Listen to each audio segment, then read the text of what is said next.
Hello, Mr. Chamberlain here. We're going to be talking about taking the cylinder head off this D9 today. So I'm going to go over a little bit of what it entails so you can get an understanding of that. So the first thing to understand is, let's say that the cylinder head has got a problem, you got a valve that's damaged in it and you have to take the head off to do a valve job on it. So what that means is you could do this in chassis, you could do this in the boat, in a truck, whatever. The secret to this is, the service manual won't explain it to you completely, is take the least amount of things off that you have to get the cylinder head off. It would be the same idea that you have if you were doing a outboard engine and you have to pull the power head off. I'm not going to take everything off the power head just to pull the power head off the outboard. I'm going to get in the midsection, I'm going to find the bolts underneath, I'm going to unbolt it. If I have to disconnect a fuel line, maybe a battery cable, a shift cable, or something like that, and then I can take the power head off complete. Do what I have to do, put the whole power head back on. So the idea here is to take the least amount of things off you need to take off to get the cylinder head off. So let's look at that side of the engine a little bit. If we look down here, the cylinder head ends someplace down here. So that means this intake manifold can stay on the cylinder head. You could take this off and put blocks of wood on a bench and set the cylinder head on blocks of wood and not have to take that off. I may want to get the turbocharger out of the way just to get it out of the way. I probably don't have to take your the aftercooler off. I don't have to take the oil, the transmission cooler off. Okay. This I'm going to have to get out of the way. I'm going to definitely have to get this oil filter bracket out of the way. The other thing to remember is to look underneath. So what we want to do is kind of look around under here, look at that dividing line of the cylinder head and see what bolts into that area. I have a lifting bracket here, that's going to be in the way, a couple bolts to get out of the way, not too bad, I can get at those. I have 1, 2, 3, maybe 4 bolts that I have to get at. If I can't get at those, then yeah, now I have to start taking other things off. If those bolts are hidden behind a bracket or behind a component, I have to take them off. But that's where we want to take a quick evaluation to think, okay, what have I got to do to take this apart? Now what I'm going to do is I'm going to assign you guys a service manual, the D9 service manual. And in that manual, it's going to tell you how to take the whole engine apart. One of your virtual labs, which you would actually do if you were taking this engine apart, is you would have to find those components that you have to remove. You have to pull that out of the service manual because you still got to put it back together. So one of the things you got to remember is to make sure that you locate the components that you have to take off, find those in service literature, get a notebook, write down what that component is, and then write down what the torque spec of the bolts and where they go. As you are taking it apart, you're going to do the same thing in the outboard class. You're going to tag and bag the components. So if I have to take 5 bolts off the intake manifold and the brackets to get the cylinder head off, then I have to write those down. They may be in different positions.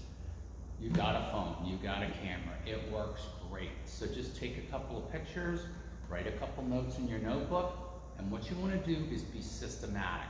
So wherever you start on the engine, you want to work in a circular pattern. So I'm going to start over here, I want to take this back bracket off, I want to get these oil filters out of the way, and then I'm going to maybe work myself clockwise around the engine.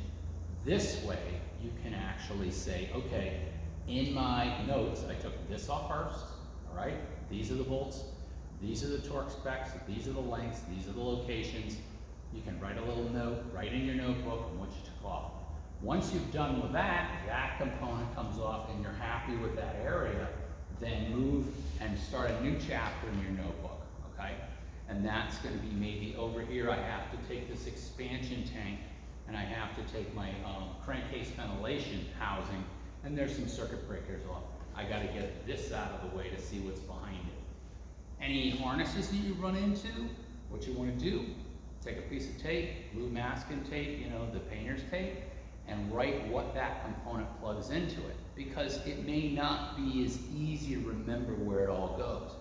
The other thing you can do is you can tag or take a picture, it's up to you, what that component is that that harness plugs into. So this way, when you come back, you go, oh, that says it's a crankcase pressure sensor.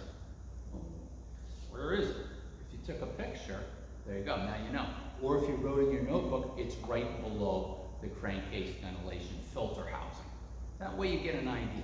But again, just to review, take this, start on one location of the engine and just start working your well in a way around in a circular pattern. Come around here and keep working until you get all those components off the engine, all right?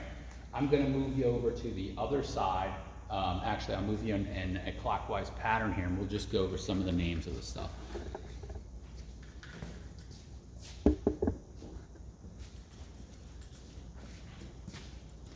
I can get a little closer for you.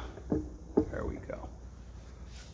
Okay, over here, your fuel filter, and this is your primer. This is how you fill that filter up. This engine is an electronic unit injected engine. So it's got electronic unit injectors under here. It's also overhead cam engine. So if you see this hump in the plastic cam cover, this is the valve cover, and it also covers the camshaft. That will be the cam gear. So there's a big cam gear under here that you're gonna have to deal with, and the gear timing as well. So we're gonna take this whole bracket off. So if we start looking at it, I could take these bolts off. I gotta take some oil lines off because they're solid. So those have to come off. Try to remember, loosen both ends. Don't loosen it up and bend it out of the way. That's a bad idea. That's just not a good idea. I would, if I was taking the engine apart and doing a cylinder head job, the filters are going off and going into a bucket. I'm gonna put new oil filters on it, new fuel filters. So that would be the first thing I would do. We're just gonna leave these probably on here for right now, take the bracket and lay it out of the way.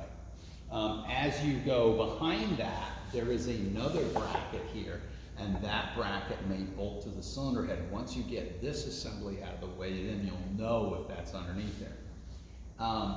Once you get to that point, now you can start coming clockwise. So we'll come around the other side of the engine here.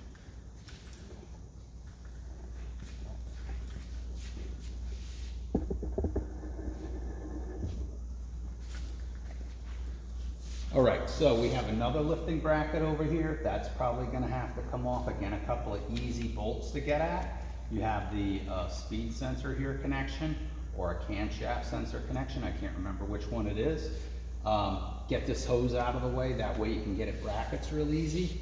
If I start looking down here again, here's my parting line right here. So my parting line for the cylinder head is right here. So I don't have to take my heat exchanger off. I don't have to do that. I am probably gonna need just to disconnect this, and I'll probably wanna take this bracket off just to get it out of the way, because that's gonna be below the cylinder head when I take it off and I set it on the bench. I have this bracket here, which also pins into the cylinder head, and it's bolted, so this absolutely has to come off. Try to remember that if I could get this off with this attached, just leave it. Don't start taking stuff apart that you don't necessarily need to take apart. It'll take a mirror and a flashlight sometimes to look at that, but you'll get the picture. Got a hose here for that crankcase ventilation filter. Take that hose off, get that out of the way, okay? I've got a sensor here that's going into the block. I've got another sensor up in this bracket, and I've got another sensor that goes over the back. Again, if you are lucky and you look on the engine, these are gonna actually be labeled. So this one goes to the fuel sensor on the filter housing, and this one is labeled and it says to a fuse. So there's a quick connect there. So what's nice about some of these larger engines is they are labeled. The connectors are all labeled, so you really don't have to. I see students in the past have actually labeled 17, 18, 19, they use their system, whatever works for you, you use it. Also for when we were teaching a class for sensors and electronic control systems, they wrote some notes and put the tape on there so they could remember which one's which, because these all look the same, and you won't know which one's which. When you see the picture in the book, it'll tell you that, but why not just label it so you'll know which one you need to look at, all right? So I don't have to take the heat exchanger off. I have also a fuel-cooled ECU, an engine electronic control. So this is my engine computer, all right? Obviously down here, we have a gear-driven pump, and this is the actual gear pump that feeds fuel up through the bracket inside the ECU, and then that goes up into the cylinder head and it feeds the unit injectors. So it's a gear-style pump that's feeding fuel up into the unit injectors. We'll go around the back side of the engine now, and actually the front side of the engine, because I'm in the back.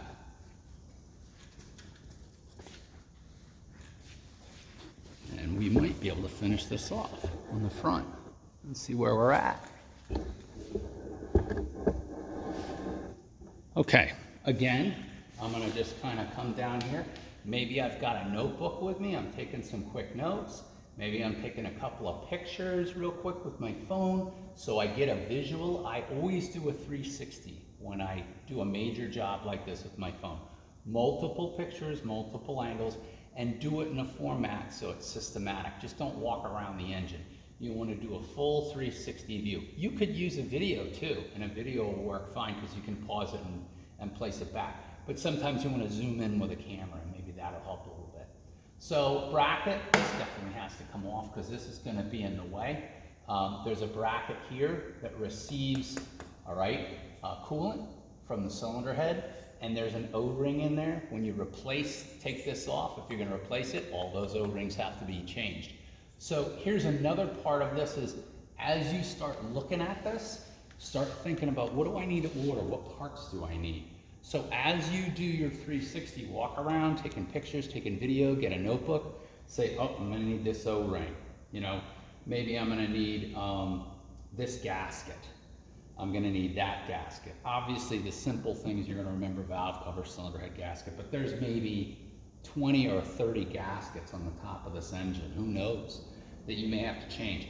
The other thing you gotta remember is, I've got banjo fittings here. So I have fuel fittings and I have fuel washers.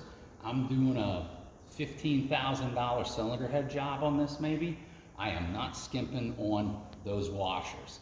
So I'm gonna order every single one of those that I need for that job, and I'm gonna replace every single one so I don't have to think about a stupid fuel leak later, okay? So again, that parting line down here, get this hose, get this bracket out of the way, and then we're pretty much wrapped up at that point. So what I'm gonna do now is I'm gonna start taking some components off. I'll take some pictures, I'll take some more video, and then as it comes apart, I'm gonna get it to the point probably where the cylinder head will come off. I'm not gonna take the cylinder head off. I'll show you the brackets that I made to go on it. But we're gonna definitely go through camshaft removal. We'll go through rocker shaft removal. We'll go through gear timing because that's real critical. We're gonna go through gear lash because that's real critical on the gear train. And those are gonna be assigned for this class in the service literature. That literature is already on Canvas. So if you want to download it and start looking at the D9 as well, if you want to look at the D16 book and kind of compare and contrast what's a little different, that is a power generation engine. That's non-marine, so that has a giant aftercooler, air aftercooler in front of the radiator on it. So you could compare that to having a heat exchanger, okay? And a water-cooled aftercooler instead of an air-to-air cooled aftercooler, okay? So I'll continue on, and I'll have some components taken apart, and then we'll come back and discuss that. Email me if you have any questions again, always.